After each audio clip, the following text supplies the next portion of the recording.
All right, it's breakfast time. We brought an instapot, which we just hook up to the electrical. I'm just heating up a leftover Taco Bell burrito, and just like that, we got hot breakfast. We can cook a lot more other stuff, but we're being lazy today. We're just reheating some food.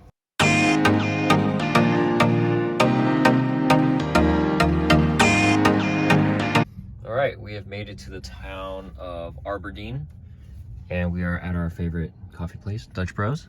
So gotta make a stop before we head into the park. There are superchargers here, but what's interesting to note is that there's also a Walmart here, and this is actually where some Electrify America chargers are, which is nice. It's good to see that Electrify America, it's expanding in a lot of places. So we don't need to hit the supercharger because we were able to charge up to 100% overnight, and we should be good. Should be good to explore the park. We're gonna head into the park and then maybe charge up. Am I facing this the right way? Yeah. I'm gonna charge up here at the end of the day.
Right, we made it to Forks, Washington. 18% on the car.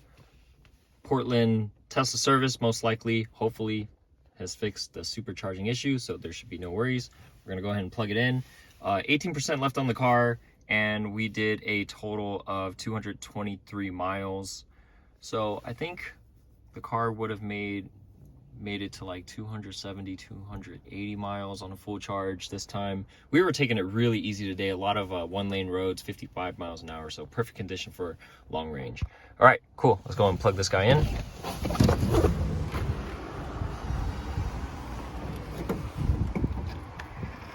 Right, plug it in.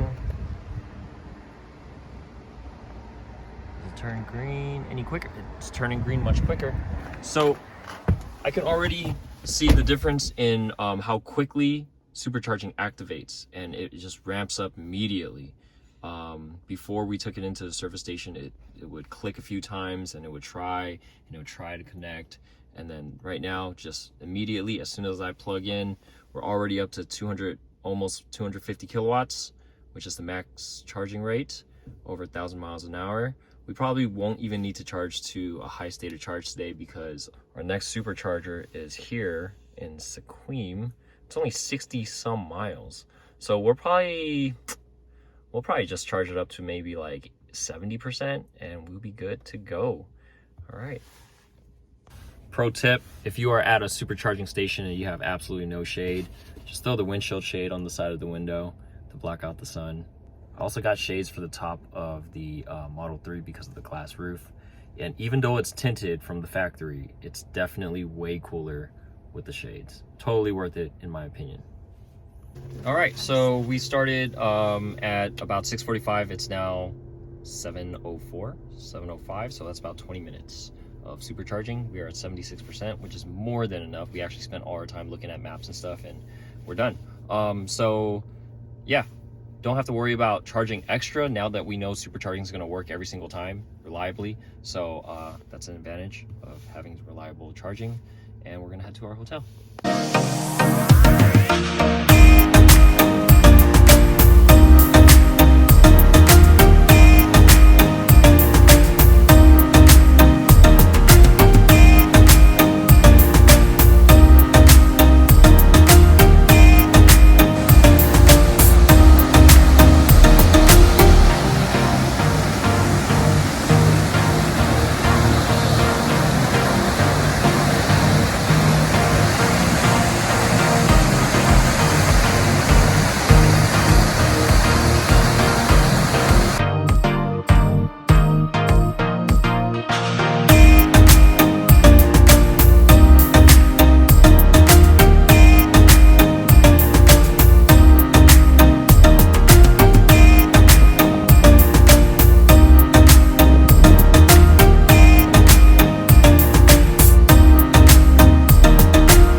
We just finished our hike. And we are now headed back down the mountain, but this is the concerning thing. We only have 10% range, or we have only 10% state of charge on our battery, 10% state of charge, and the car is predicting a range of 17 miles, but we have to travel 36 miles to our supercharger. So this is super scary. A little bit of range anxiety right now. Will we make it?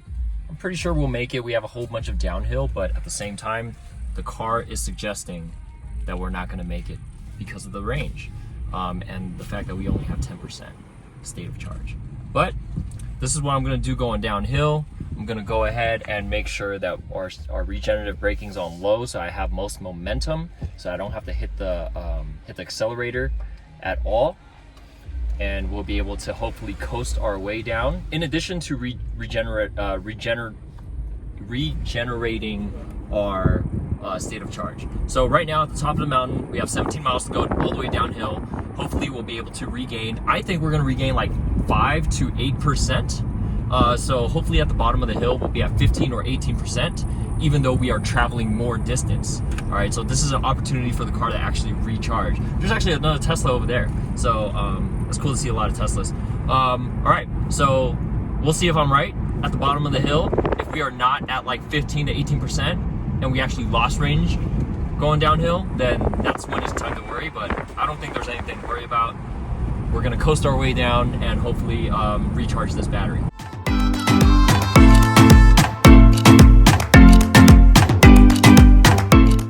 So we are now at the bottom of the hill and we now have 17%. It just hit 17. It was at 16 for the longest time. We have 17% to travel 18 miles. It should be absolutely no problem. So that was pretty awesome. So going downhill, that was actually faster than level 2 charging. So if you ever need a charge, just go downhill and you should be able to charge your car real quick. But just make sure you don't have to come back up the hill because you'll use more energy coming back up. All right, so that's fun. Next stop, the supercharger, and then on our way to Seattle. All right, we're pulling in with 11% state of charge. Probably charge for 15. We might do a little bit more depending on what chargers we see along the route. But probably just charge as much as we feel comfortable with, and then we're on our way. This is an example of supercharging not being super reliable. So we have barely 33% on the battery, and it should be charging faster than 66 kilowatts. I'm not sure if we are sharing a circuit with somebody else, but there shouldn't be, because that one right there is 4B or 4A, and we are on 4B, and the one over is a 3B. So we should have this charger on one circuit where we shouldn't be sharing any load, but it is going super slow. It's going half the speed that it should be going at this charge percentage. So I think what we're gonna do is actually charger hop a little bit and just get barely enough range to hit the next supercharger that's en route, and then go to that supercharger, because that supercharger is actually a 250, which will be much more reliable. So it looks like we will arrive with 1% according to this. We'll just wait until that gets to about 10%, 5 to 10%, and then we will go. All right. Yeah, this is unacceptable. This is like a super slow charger. This is like straight up charge point status for like a Chevy Bolt, which maxes out at 50. It's going at 67. So that's not fast at all. That's just a waste of time if we stay here. All right, we are ditching that supercharger because it was topping out at like 70 kilowatt hours, which is not okay. We need faster charging than that. So we are gonna just leave and go to a version 3 supercharger that we see that's 100 miles away. We have 45%. We should be able to make it there no problem, even if I'm pushing it. So that's what we're gonna do.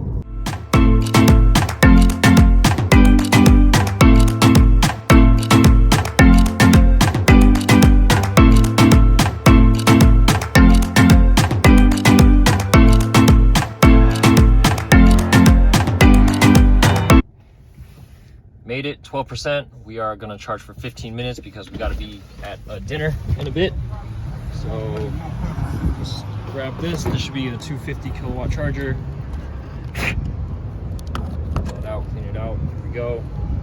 So the reason why we left the last charger was because it was super slow. It was going at like 60 kilowatts. We're hoping that this one will hit the 250 as promised. It's ramping up. It's ramping up. So if it does hit the 250, that's like 4 to 5 times faster when it comes to putting energy into the battery. So that is why it was worth it to just ditch that supercharger, come here. All right, so after about 15 minutes of charging, we should be at around 60% or so, and then we would be good to go. Man, those are some scratched up rims. Definitely got to be careful with those performance rims. Those rims like stick way out, and the tires do not protect them. Oh, the back ones too.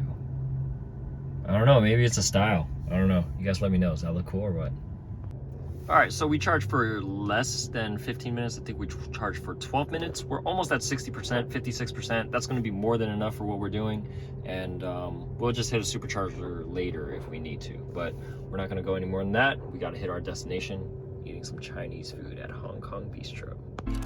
All right, so after getting about 50% state of charge, we were able to just go out into Seattle and explore the city. So after not eating so much Chinese food over the past few days, we explored public market, other places, was able to do all the touristy things, such as watch people throw fish and watch more people throw fish, and then eat some dim sum and other unique foods that were available at the public market. It was pretty awesome. Got to sit in front of the Port of Seattle and just kind of watch these beautiful views. And of course, we had to go to like the glass museum, take a look at all these glass structures, as well as go up the Space Needle. That was fun.